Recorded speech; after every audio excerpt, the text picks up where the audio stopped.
Il-lokalità ta' Pembroke ilha għal snin twal magħrufa għal pożizzjoni ċentrali tagħha iżda li fl-istess ħin baqgħet lokalità tranquilla u serena mdawra bl-ambjent.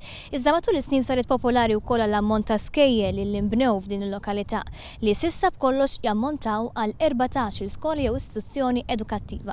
Iżda issa hemm applikazzjoni sabiex tinbena il-15 skola, xi ħaġa li r-residenti ta' Pembroke ma jridux illi ssir minħabba diversi raġunijiet.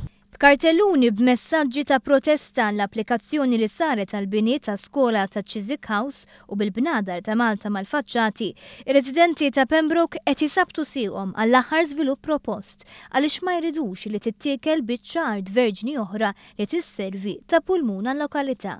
Fit-triq Gabriel Henin li faċċata tagħha tkun propost il-bini ta' skola li tesa' sa' 900 student iltqajna ma' Din Healy, is-sindku ta' Pembroke li stqar li anke l-Kunsill se oġġezzjona għal dan il-proġett massiċ. Irnexxielna bħala kunsill nimmobilizzaw diversi residenti u qegħdin nappoġġjawhom fil-objections li qegħdin isiru fuq il-website tal-MEPA. Jien informat li sal-lum kien hemm madwar 150-170 oġġezzjoni fuq il-website tal-MEPA fejn kulħadd qiegħed jilmenta għal dan l-iżvilupp u qed jgħid isma' jekk diġà għandna problema bżieda ta' skola oħra tista' biss tigrava dik il-problema u apparti minn hekk qegħdin nitkellmu fuq prime site żona li sa issa tistgħu taraw warajna mhijiex mittiefsa u hija miżmuma fi stat tajjeb ħafna. Minn barra li dan l-iżvilupp se jeqret il-flora u l-fawna taż-żona se tiżdied ukoll il-problema ta' traffiku. Ir-residenti ta' Pembroke iħabtu wiċċhom magħha fil-ħinijiet tal-iskola. Problema ta' traffiku teżisti ġewwa Pembroke fl-aħħar snin żdiedet ħafna wkoll.